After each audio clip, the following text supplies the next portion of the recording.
statistical, mathematical fact never has been down. has broken every single record. There is no asset that has come close. It's the only thing in the industry that was not touched, that was not hacked, and it never fails doing what it promised in 2009. It's never What's failed. the best performing asset the world has ever seen? And you'll find out that it's Bitcoin. Good evening, good afternoon, good morning, depending upon where you are in the world. Welcome to another live space with Oliver Velez. Of course, my name is Oliver Velez, and I'm your Bitcoiner for life, or that's what I'd like to be. That's what I'm trying to be. So, guys, welcome once again. Last time I think we got together was just a few days ago. We had an very interesting talk on real estate and whether or not Bitcoin was rendering real estate, amongst many other investments, obsolete or irrelevant today. If you missed that, I strongly encourage that you listen to that. That episode actually spurred quite the debate and had a lot of engagement, and I think it's worthy to be taken in. For those of you who are not aware, every single space I do here does wind up on my Bitcoin podcast. That is called Bitcoin Unleashed. It's relatively new, but it's building up quite the following as well as quite the content. And that podcast, Bitcoin Unleashed, can be found on all of your podcasting mediums or platforms of choice. So pick your poison. I actually encourage that you go to the Fountain app to listen to it, where you can earn some free Satoshis for listening.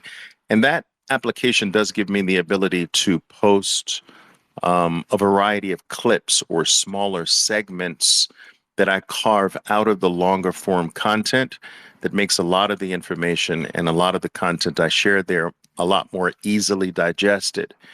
And so I've heard from a variety of people who've told me that they have been binge listening to those clips. And I'm very, very happy that is the case. So anyway, today, guys, I know this is probably the worst possible time on a Friday afternoon, evening, wherever you are in the world. I know it's probably the worst possible time to have a live spaces now. Most of you are about your everyday lives, starting your weekends, what have you. But I've got to take the opportunities that I have, and this is just one of them. And since everything we discuss or talk, or everything that I talk or discuss during this session is going to wind up in recorded form here, as well as on my Bitcoin podcast, the live time really doesn't matter so much unless you want to be slightly more engaged. Now, for those of you who are not aware of me or what I do during these live spaces, I do not pass the mic. That is not the format of spaces that I actually conduct here. Perhaps at some point in the future, I'll have a guest on, or maybe, get venturous and pass the mic to one of you at one particular point. But I find that the manner in which I deliver the information that I have and the knowledge that I know is best in monologue format. And to have you ask your questions during that monologue or at some point after that monologue. And I just think that there's a lot more fluidity that way. And so there you go. So your request to get the mic is basically going to be for naught. So just to let you know. All right, guys. So listen, I just wanted to have somewhat of an open Q&A. I want to do these regularly, and at some particular point, perhaps maybe compile all of the best questions and answers that go with those questions in an episode or two on my podcast and here as well. But we're in very exciting times. And while I do have the ability to answer many questions in the X or Twitter format, in my opinion, there's no better way to do it than to do it live via voice at times. So if you have questions, please post them in the link below. Now, I will tell you this right off the bat. I am not an expert, and I have never claimed to be one. In fact, I consider myself a Bitcoin baby. But it is an honor to actually learn and grow alongside you here in real time. And that's what I decided to do when I started posting Bitcoin content on my Twitter page. I felt it was a great medium for me to actually learn to become a better Bitcoiner in real time with other Bitcoiners and other burgeoning Bitcoiners and other even, I don't know, enemies or haters of Bitcoin. I felt this was the greatest place to throw myself in the midst of, to help, solidify my conviction about what I consider to be one of the greatest discoveries in the human race. And so it is an honor for me to be here and learn and grow alongside you in real time. I am not an expert. With that being said, I will tell you this. I've spent over 10,000 hours over the course of the last 4 years studying, investigating, and researching Bitcoin. And I will tell you that the more I delve into this amazing this amazing asset, for lack of a better word, the more I realize how profoundly deep the Bitcoin rabbit hole is. Now, some might ask, well, what are some of the amazing things that came from my study? And I will tell you, it's very difficult to go over every single thing in a soundbite or so, but I will tell you a few things that really rocked my world as I began to go deeper and deeper down the Bitcoin rabbit hole. And I'd like to share those with you because those things that rocked my world might very well be the things that rock yours. And if not, they might be some of the things that spur some very interesting, deep, and productive questions. So the first thing that really took me um, in a big way was realizing that Bitcoin was actually prophesied by Nikola Tesla and Henry Ford at the turn of the century. Now, this was mind blowing to me. It made me realize that this is not something that popped into our existences out of the blue. This is not really anything new. That Nikola Tesla talked about a money backed by energy and how a money backed by energy would end wars. Henry Ford followed up on that message with the same thing and actually died with his last dream being to have a money that was no longer backed by gold, but rather was backed by energy, and how this money would end wars as well. And so, as I began to go deeper and deeper down the rabbit hole and understand that the idea of a money, a monetary unit of value, backed by something that was largely outside of the control of human beings, the idea, the realization that this was not something new struck me in a very profound way. And it made my interest in Bitcoin and knowing everything about it actually double, if not triple. Now, just as impactful was my realization that Bitcoin was a work in progress over a 40 plus year span of time. And a lot of people are unaware of this, that Bitcoin was not the first attempt at a digital, decentralized form of money and value transfer. In fact, it had been tried multiple times. And each one of those failures sort of was provided for another more advanced step to the next rendition or the next attempt at such. And realizing that the final product that we know, or the final discovery that we know as Bitcoin, and we'll get to that in just a moment, was actually the culmination of 4 decades of work and prior attempts. And this added an extra layer of legitimacy and to Bitcoin for me. I was somewhat concerned that first attempts are usually not the true innovative ones. And that's one of the things that bothered me when I first stepped my toe into the realm of Bitcoin. But it's the first one. But realizing that it wasn't the first one, that there were 4 decades of other ones, and that this was the culmination of all of the mistakes, all of the things that caused failures with the other ones. And that was truly mind blowing to me as well. I remember the day as if it were yesterday, when it became clear that Satoshi Nakamoto had solved the Byzantine general's problem.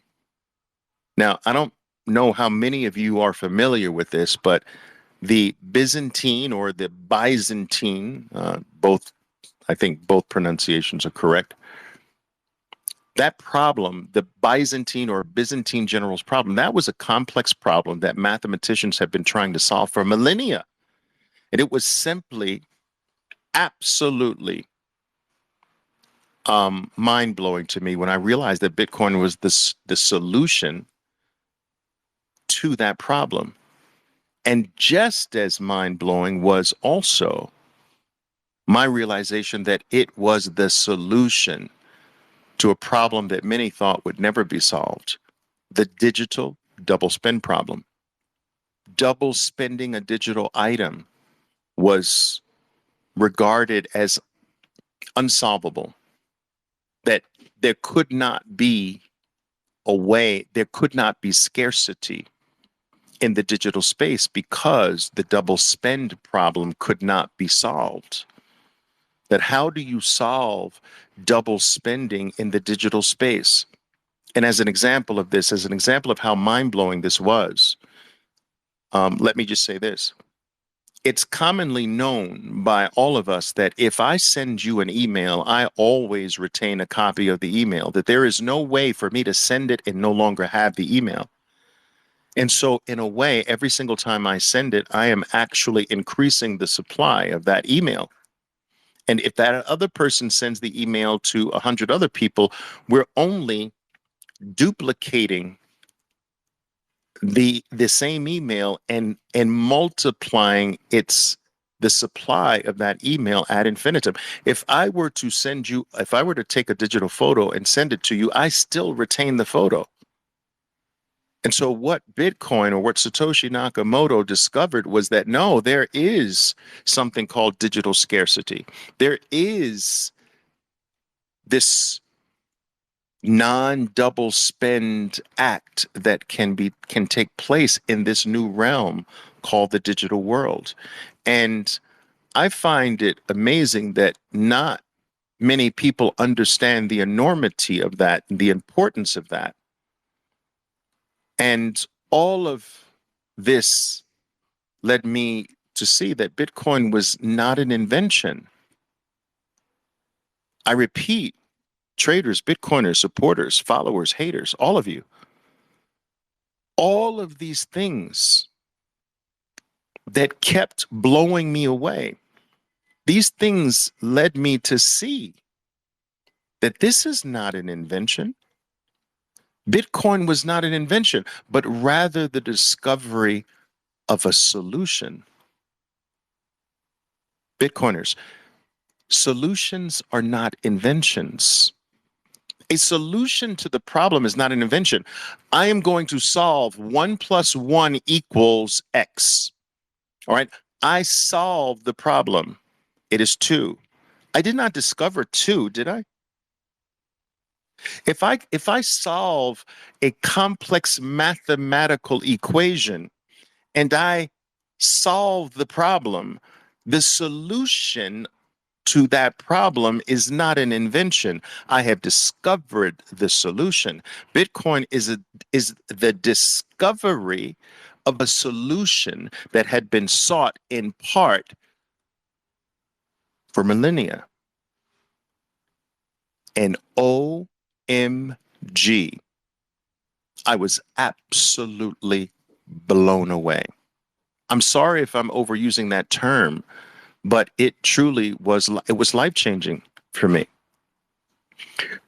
So solutions aren't inventions, they're discoveries. And as such, this meant that Bitcoin was a one-off.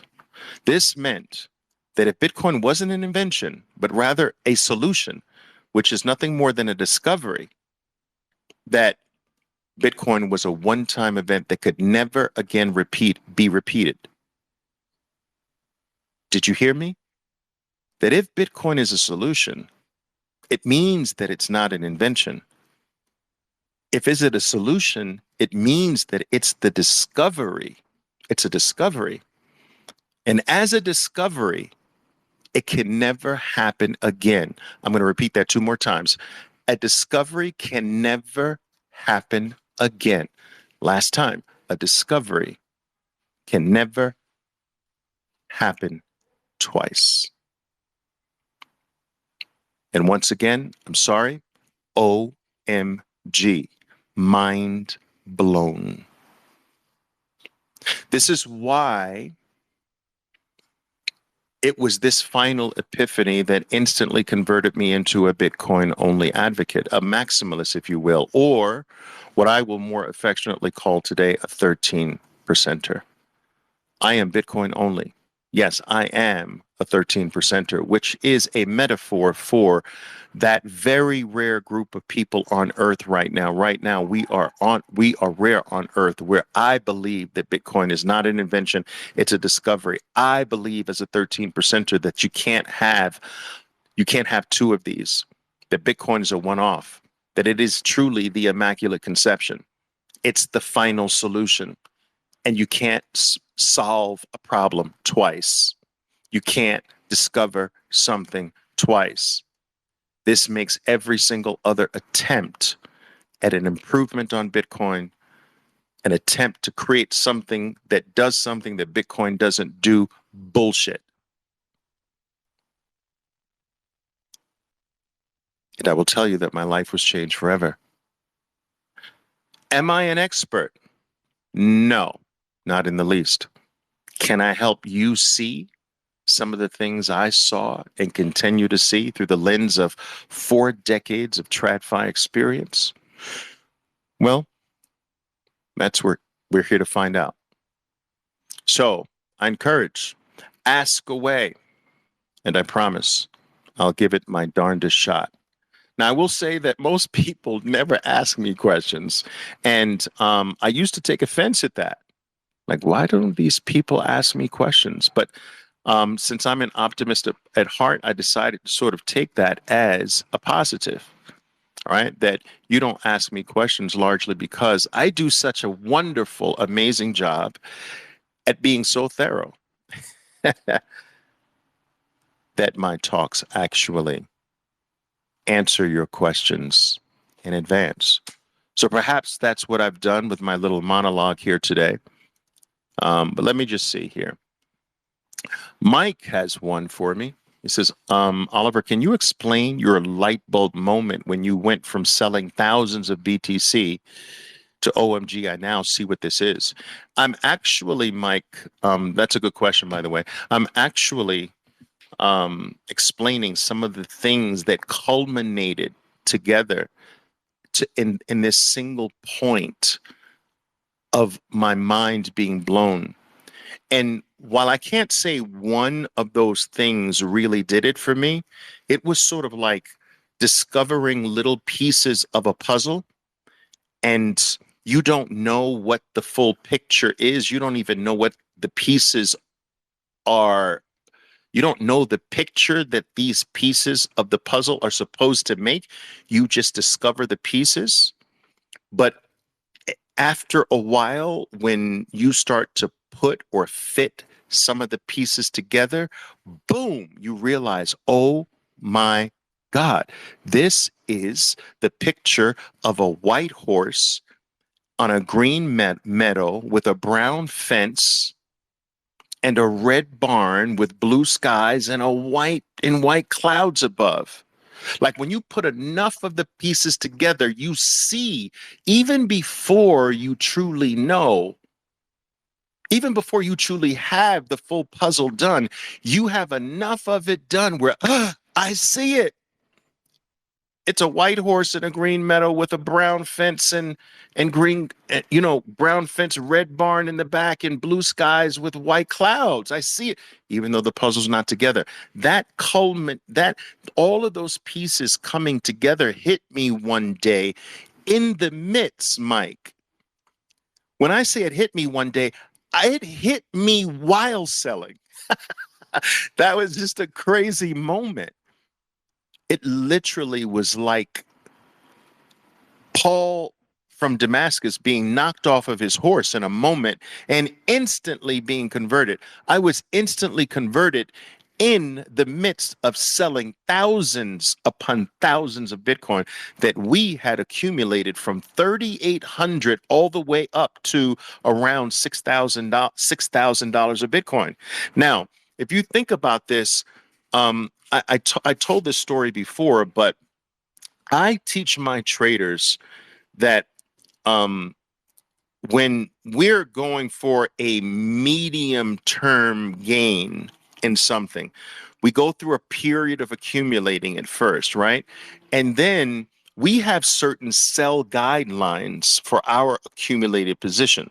So one of those guidelines is what triggered me starting to sell off my Bitcoin. So if we get a if we get a triple in the position, if we get a triple in the position inside of a certain period of time, I won't bore you with the specific details of these rules, right? But one of those rules was triple inside of a certain period of time. That's not sustainable. There's a certain percentage you sell, and the idea was to sell 2/3 of the position. Now, it's not that I have a rule where I sell 2/3 of a position on every triple. No, it's only specific tripling of your position inside of a time that is outside of the statistical norm. And Bitcoin delivered a triple in my position in that period of time, and it triggered a rule that I'd been applying for 3 decades in my traditional finance life. And so I'm a trader who abides by rules. That's why I've lasted for 4 decades, because I follow my rules. And it was in the midst of unwinding this 2/3 of my Bitcoin position that I'm like, oh my God, what the heck am I doing? And so thank God I didn't quite get to the point where I sold 2/3, but I got pretty close to it. And then I went into the scramble of my life. And I will tell you, Mike and everyone listening here, I chased Bitcoin, as this was around 14,000 and change, right? I chased Bitcoin to get every Bitcoin that I sold back. I chased it from 14,000 all the way to 69,000. You want to see you want to know someone who bought Bitcoin at 69,000? You're listening to him right now. I bought Bitcoin, my lowest purchase price is 3,800, my highest purchase price is 69,100 and change. I bought the top. The top didn't mean anything to me at that point. I had my epiphany. I just scrambled to get every Bitcoin I sold back because of the enormous error I realized that I made. And buying Bitcoin as aggressively as I could from 14 all the way to 69,000, I still barely put a dent in the Bitcoin that I'd sold. Do you understand how difficult it is to have Bitcoin at 3,800 and you're buying it at 69?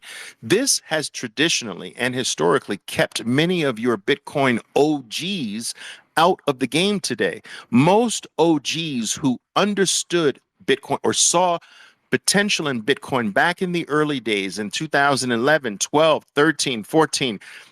Many of these OGs have no Bitcoin today because they bought when it was sub $1. They bought when it was under $10, and it's difficult to buy at 38,000 today.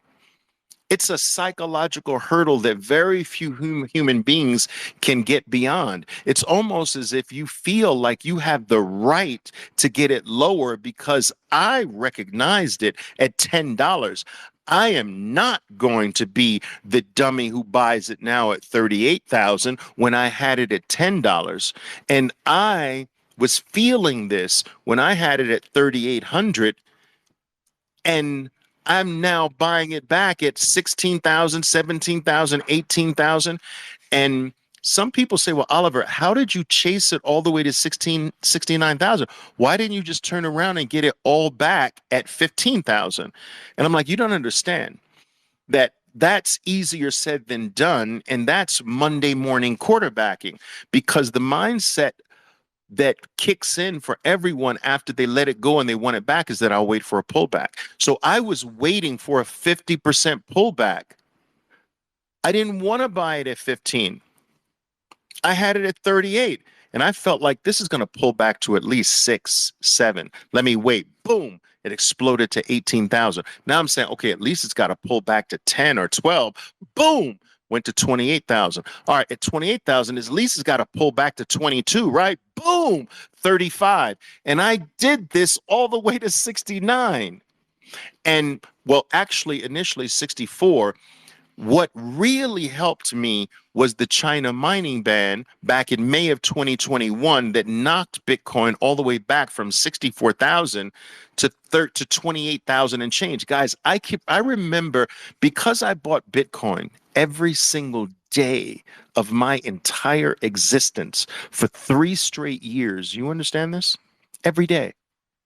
I'm talking weekends too. Because I remember every single price. I remember Bitcoin dropping from 64,000 all the way down to 28,000 and change. It didn't hit 28, not at least on the exchanges that I was operating on. I was buying over 8 different exchanges just to get as much as I possibly could at the better prices. I was using OTC desks as well. And so that helped me get a chunk back. Then I kept chasing it again from 28,000 all the way to 69,000, and I still didn't have all of my Bitcoin back. And thank the gods of Bitcoin, the gods of the market. Perhaps it was them, or maybe it's me trying my best to live a good life, having a clean heart. I don't know what gave me this blessing, but I got the blessing of my life. I got the reprieve of my life. I got Bitcoin topping out at 69,000 and change and dropping all the way to 15,000. And I am telling you that I thought that I was never going to get it back, guys. I thought that I was going to be another meme, another OG 10 years from now who goes to the grave telling the story of how I had Bitcoin at 3,800 and sold it and never was able to get back the same amount that I had. I didn't want to be that meme, but I thought that I was going to be that meme forever, because I thought Bitcoin was 108, 110,000 minimum. And I'm telling you that if it weren't for a variety of things that happened at the same time,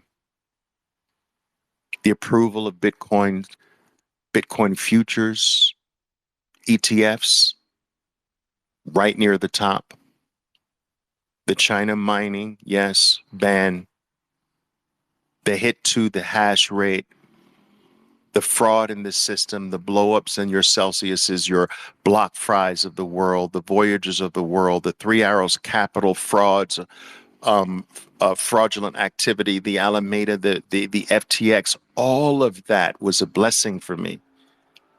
Because had it not been for that, had it not been for the upside being clipped by all of these things, I would be sitting here today as a meme telling you the story of how I had so many Bitcoin at 38, 4,000, and I was never able to get it back. But I'll tell you this, it was painful. I will tell you this, it's still painful. I will tell you this, I'll probably never nix that pain. I'll tell you this, it was extraordinarily expensive. You don't understand buying millions of dollars for something at 3,800 and spending 20 times that to get the same thing back. most of you don't have or never will understand that pain. It'll live with me forever. And it is one of the reasons why I pound the table every single day of my life. Don't sell. I'm telling you, this is not the time in the adoption curve to be selling when less than half of 1% of the world is in this thing. I have lived through the computer craze, the personal computer craze that brought me to one of my biggest plays, Microsoft, all the way back in the late 1980s, guys, early 1990s. I lived through and profited from Apple and the craze it went through. I lived through and profited from Amazon and the craze it went through. I saw what the internet did. I was one of the first adopters of the internet all the way back in 1994. I posted it here. I came to you with receipts. I showed you my first website in 1994. Just look on my page. I showed you that my service was ranked #1 in the United States by Barron's as being one of the first adopters in my space, the first adopters of the internet. I lived this. I understand what these S-curve adoptions do. I live them. And I am telling you that selling Bitcoin today is like selling Apple in 1994.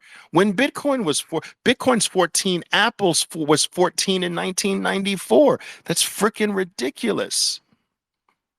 Bitcoin's about generational wealth, people. It is not about let me use it to get my next vacation. This is disrespectful to one of the most, if not the most innovative items that have ever been available to the human race. All right. Bitcoin made this possible, saying, Oliver, I just watched your trading video. How can someone join your team? Guys, I do like to try to keep everything sort of Bitcoin centric and Bitcoin focused here on Twitter. I have carved out X, Twitter, whatever you want to call it. I've carved out this little space for myself just to speak about Bitcoin. So you rarely, if ever, hear me here or read me here talking about my trading or whatever, just maybe in passing, but I just don't want to do that here. And so all of my other social media, especially YouTube, you can go there and basically find out. All right. So I appreciate that. And I appreciate your interest as well. Bitcoin made this possible. All right. But speaking of trading as well, guys, I will say this, that someone asked me today, Oliver, how can you claim to be a trader? How can you so claim to be a trader when in fact you took the very last trade, which is Bitcoin? And it was such an interesting point. I loved it, by the way, because this is very true in a sense that Bitcoin is the last trade. Bitcoin makes trading, in a sense, obsolete. I want you to understand that trading is the most appropriate when you have a world, right, in which all of the boats that you have available to you, they all are leaking. Think about this for a moment. All the boats, you've got 27 boats in the water, but you have to live your life on the water and you've only got 21 to choose from. Now, you can change boats whenever you like, but you must always maintain yourself in one of the boats. So you've got 27 boats to live on in a broken system, but all of the boats are sinking. So which boat do you think you go to? You jump in the boat that is sinking more slowly than all of the other 26 boats, right? But when your boat that you're in starts to sink faster, then another boat, you then trade your boat for the other boat that's sinking slower, and you stay there until that one starts sinking faster than another one, and then you trade that boat in for the other one that is sinking less. And that's what all trading is about, guys. It's freaking boat hopping amongst boats, all of which are sinking, all of which have a leak, all of which have holes in them. But it's about finding the financial item that is sinking the least. All of them are failing. All of them are eroding in value. All of them are sinking. And all of them will be underwater at one point or another. But your job is to stay alive the longest by seeking out the boat that is sinking the slowest. And that position, that slower boat, is always changing. Therefore, the need to trade. But when you find a boat that doesn't leak, when you find a boat which we never thought existed before, when you find this boat that doesn't have a leak, that doesn't have a hole, that's not sinking, in fact, it's freaking rising, then why is there a need to trade? You have eliminated the need to jump in from one boat to the next because your boat has no hole, has no leak. And because of this, this boat saves you. This is why Bitcoin is commonly referred to as salvation, as freedom. It is freedom from this clown game that we are forced to play by switching boats, jumping from here to there, switching over here. Okay, oh, now it's bonds. Oh, wait a minute, now it's stocks. Oh, now it's real estate. Oh, wait a minute, now it's precious metals. Now it's oil. Now it's the bullshit. It should be freaking one thing. And thank God that Bitcoin's come to deliver that. Now, some people ask, well, Oliver, then you don't trade anymore? Well, of course.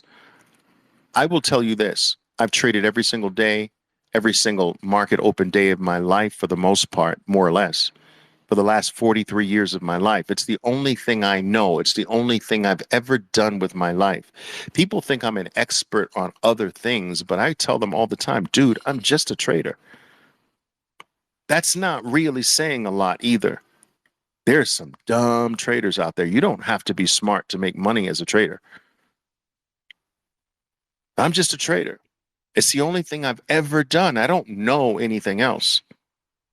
But I do it every single day. And I do it with traders all over the world. I have traders in 95 different countries. But I will say this. Today, my trading has taken on a different nature. It has a different purpose behind it. I no longer trade to make more US dollars, to make more of a leaky boat. To continue with that metaphor, I trade to leave the system. I trade to convert. I trade to escape. I trade to transition. I trade for Bitcoin. I trade to make US dollars to convert to Bitcoin, and they will stay there forever. Do you understand? It's sort of like I am depleting. I'm doing my part to deplete the growing supply of US dollars by taking them out of the system and converting them to something true, something real, something that not only has saved my life, but will save the lives of my children, their children, and children not even thought about being born yet in my family line. My dollars, that leaky boat that I convert to the boat that does not have a leak, I am never going back the other way. You're always trying to get me. Some of you are always trying to get me to pick a point. Oliver, when you're going to sell? Sell for what? To go back to a leaky boat? Really? I escaped that. What are you talking about? The lack of understanding of what Bitcoin is. The proof that you don't understand is the question, when do I sell? That's sort of like a slave saying, now that I have earned my freedom from this leaky boat situation, when do I go back to it? Tell me, when is it appropriate to go back to slavery? When is freedom overbought? Well, Oliver, the freedom is up against resistance, and the RSI indicator is in an overbought position as well as the stochastic. And if I draw this trend line across the highs of freedom, it tells me that freedom should drop from here. Like, are you freaking stupid? Really? This is not some frickin' rinky dink stock. This is freedom. You don't draw lines on freedom. You don't trade freedom for something else once you have it. Your desire to sell this is the living proof that you need to hit the books more. You need to study more. You need to go deeper down the rabbit hole because you know not that which you have, sir, madam. And so I tell people all the time, you don't have to put every single dime that you make into Bitcoin. I'm not saying that. Use the shit to buy your shit with. But whatever you don't need, that's what you convert. I am not one. I'm a team one of these people like live with no chairs and live like you're a hermit. Okay, if you want to do that, that's on you. I'm not doing that.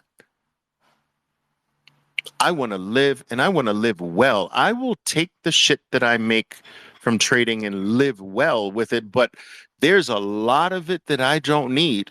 There's a lot of it that I would be spending on bullshit. I'm now taking that and I'm making it into something permanent. I'm converting it into something that will forever reward my family line for the rest of eternity.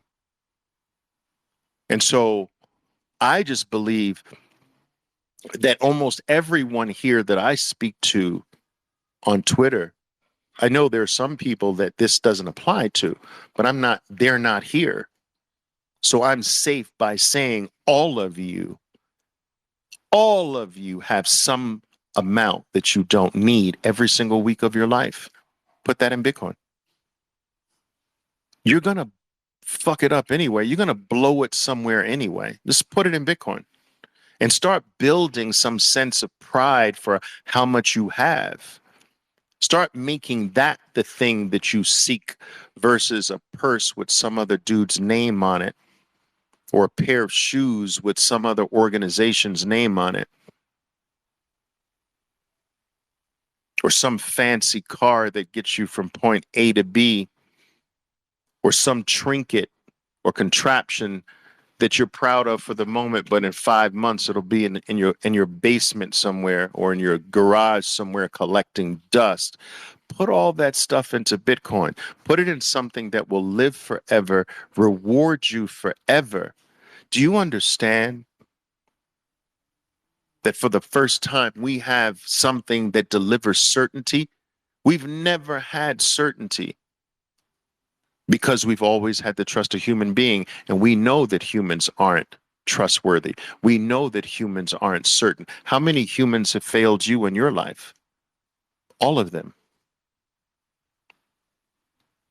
Everything that we've ever had to rely on, we had to rely on another human being. And for the first time, we have something that is available to every single human being, yet it is outside the control and the purview of every human being on earth.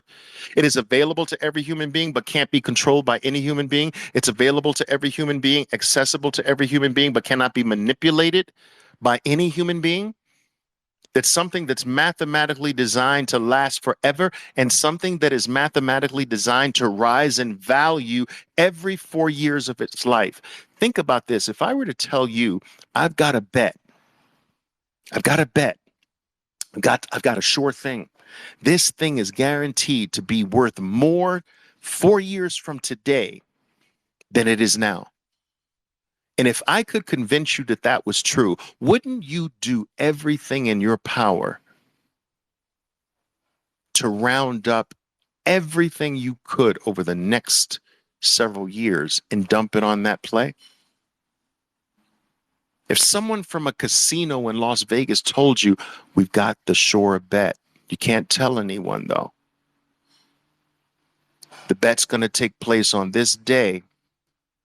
You just got to get as much money as you can to bet it's a guaranteed win. It's 4 years from now.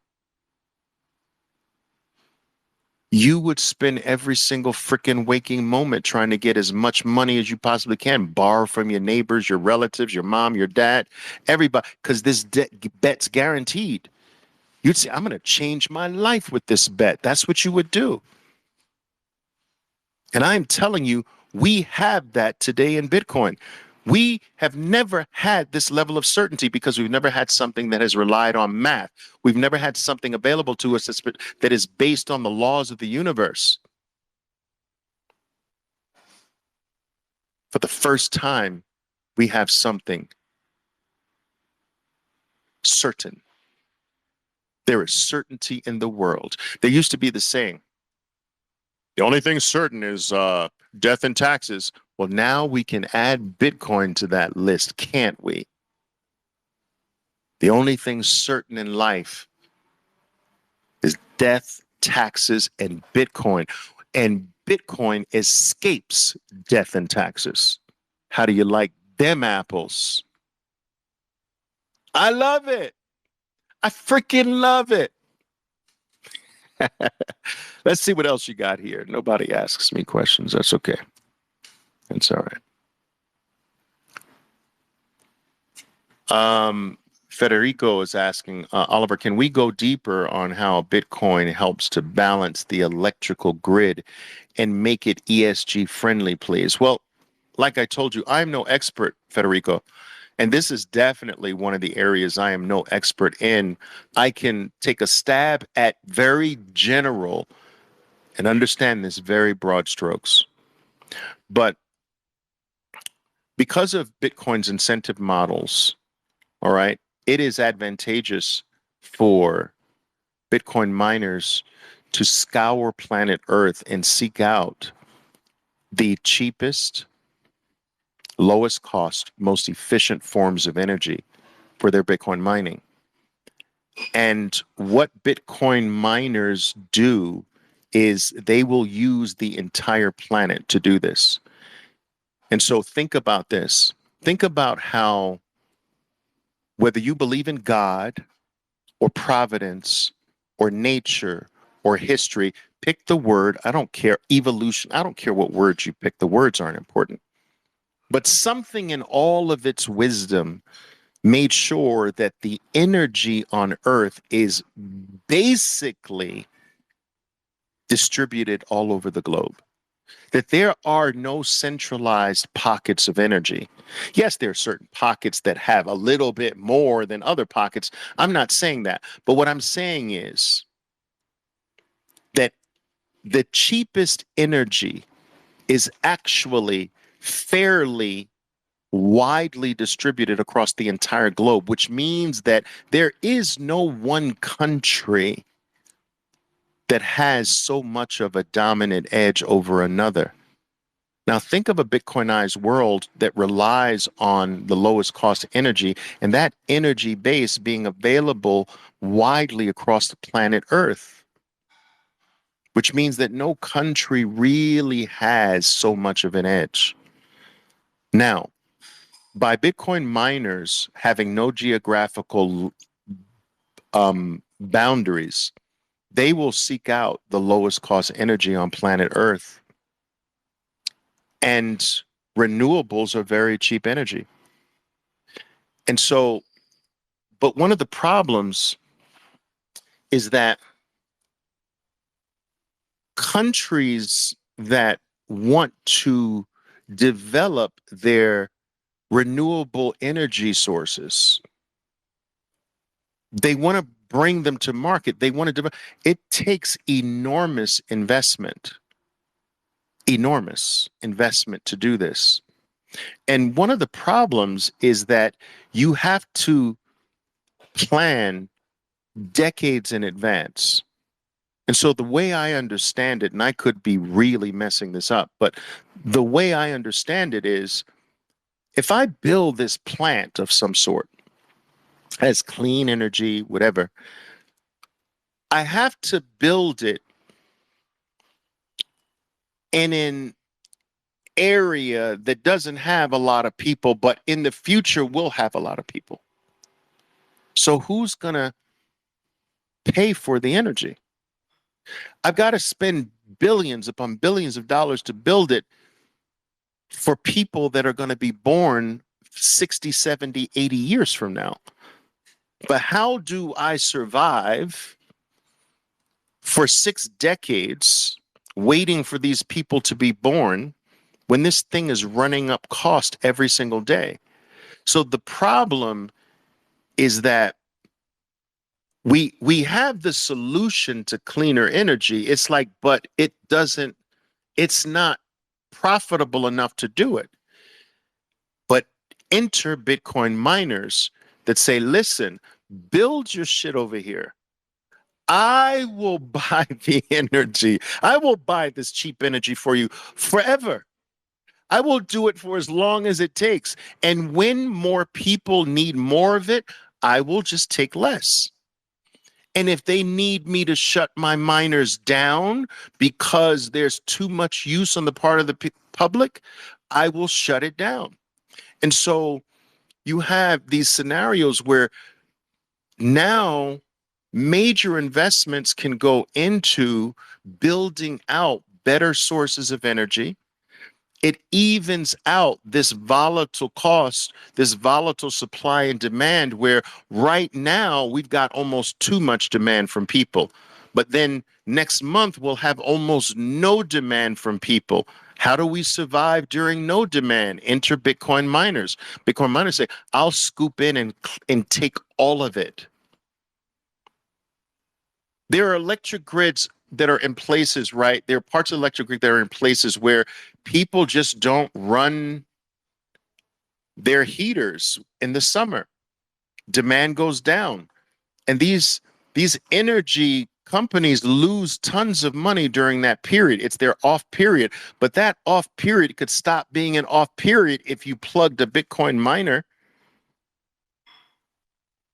in there who'd say, I'll take it freaking all. I'll take whatever your soft or down periods are, I'll take it all. What do you want? I'll pay, they want the best prices. So I'll pay whenever your weakest times are, and I'll shut down in your strongest times. Let's work together. And so now it's economically viable to expand this model. It's economically viable to go to areas that don't have it but need it, will need it in the future, but the investment's too big now to wait for the future.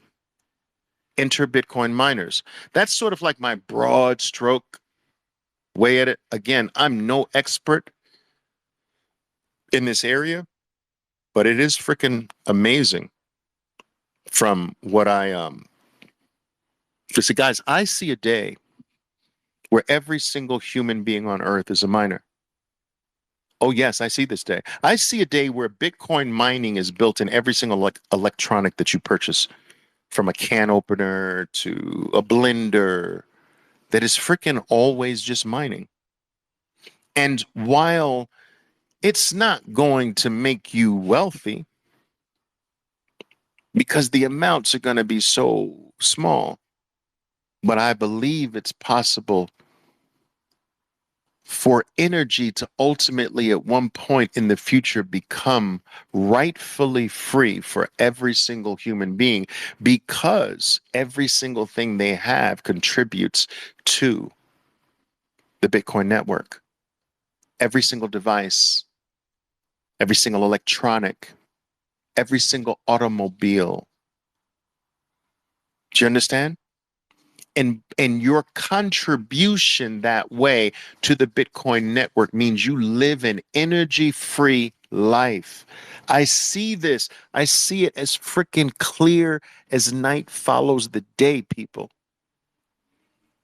The world will mine Bitcoin, and it's mind expanding. If you even attempt to wrap it around this concept, I honestly have to say it's a concept at this particular point, but it's spreading. It's spreading. You've got Bitcoin heaters now, Bitcoin air conditioners. I'm telling you, it's coming. It's coming. And I purposefully use that term, the, you know, the the rightful state of free energy, because I truly believe that energy should not be levied on the human species as a cost. Like, I gotta pay for the Earth's energy? Are you freaking kidding me? If there was a way to charge us for air, it would be done. But they found a way to charge us for energy, and energy's been free. Do you know how many millions of years we survived and lived without paying for energy? It's not really something we can't have for free. It's just been co-opted by the elite, right? And so Bitcoin is going to liberate energy for the entire human race, in my opinion, and make it free again. It was free for millions of years, and it's going to go back to being free for every single human being on Earth if the way I see things occurs. And because I'm always right. No, I'm teasing you. It's just the way I see things, guys.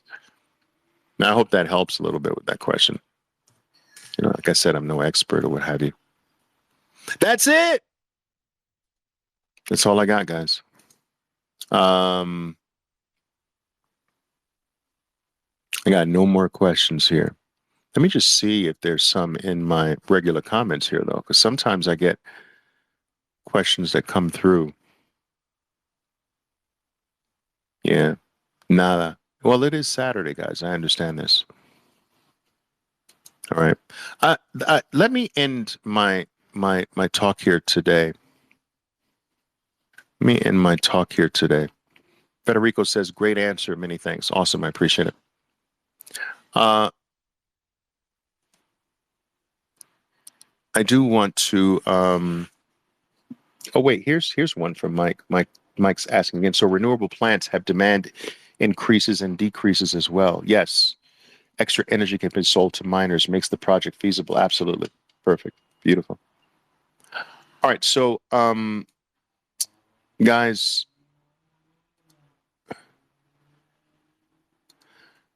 let me just make a point here.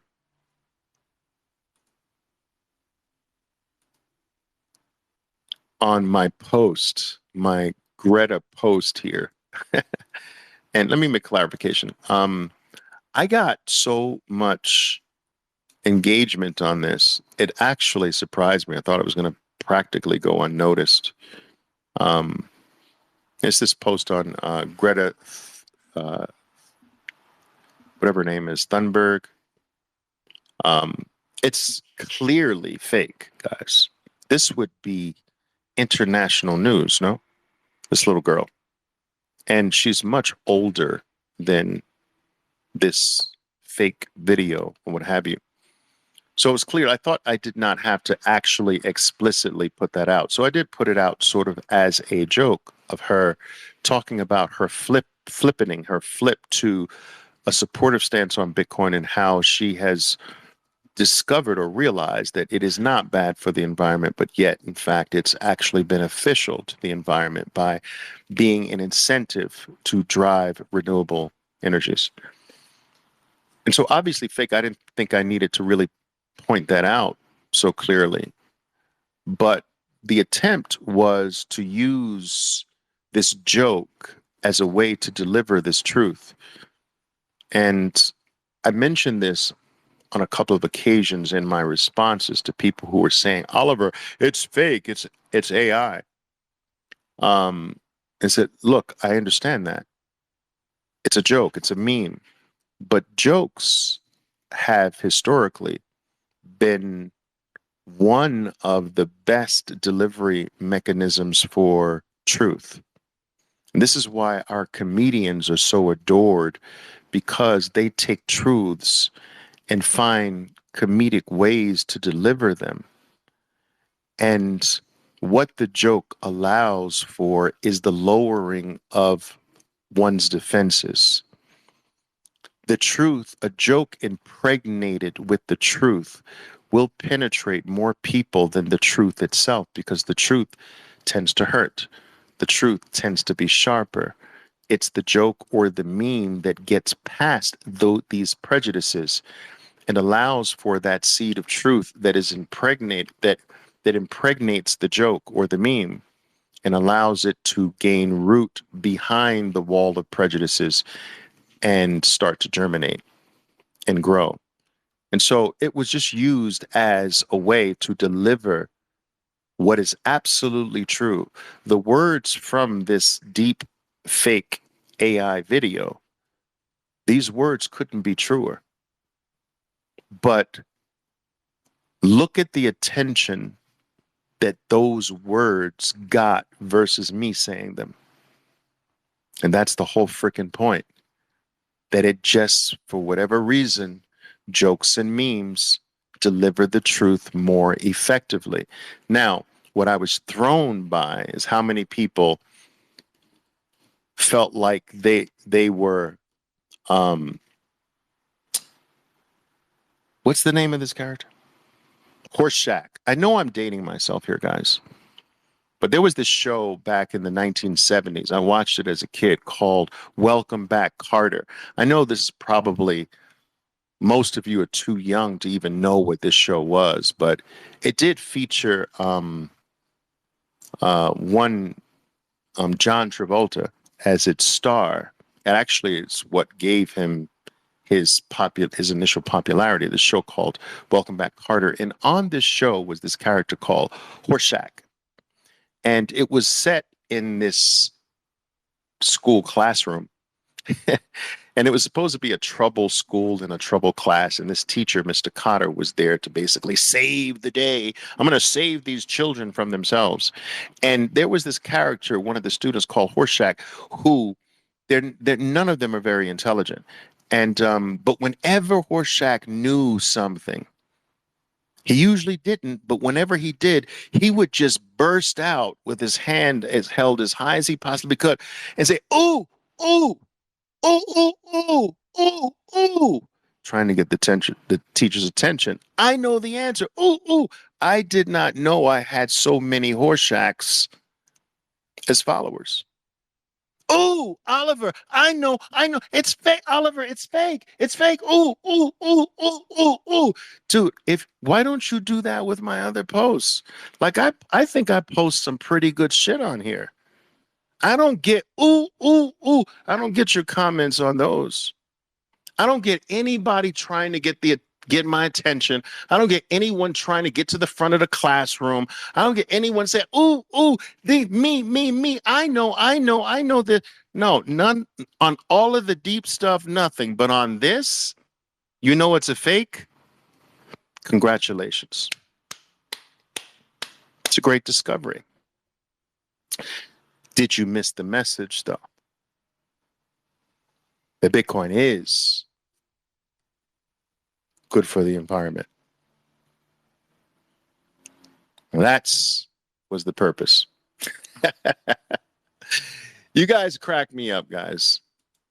But a lot of you do need to relax, guys. Buy some Bitcoins, stack today, and chill. Relax. Go outside, take a walk, take your shoes off, touch some grass, breathe in and out deeply. It's going to be okay. I want to thank you all for joining me. I have no idea how many people are here. It's probably like 2 or 3 people here today. Oh no, I got more. It's crazy. Well, thank you guys for attending. I usually don't draw a big audience here. It's okay.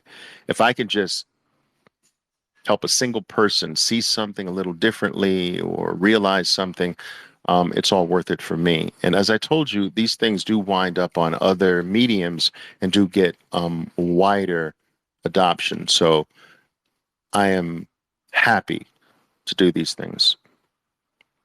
And so once again, thank you. I know your time is valuable. It's something that you can't give back. I'm always telling you that I will always do my best to respect that. Every single time I'm afforded the opportunity to speak to you about this wonderful thing called Bitcoin, I will do my best to deliver something of value. I hope I did that here today. If I didn't, if I failed in some way, I promise every single time I'm gonna try to get better and better and better. All right, guys, love you all. Enjoy the rest of your weekend, and you know what to do. Go to work. Stack harder. My name is Oliver Velez, and I am your 13%er Bitcoiner.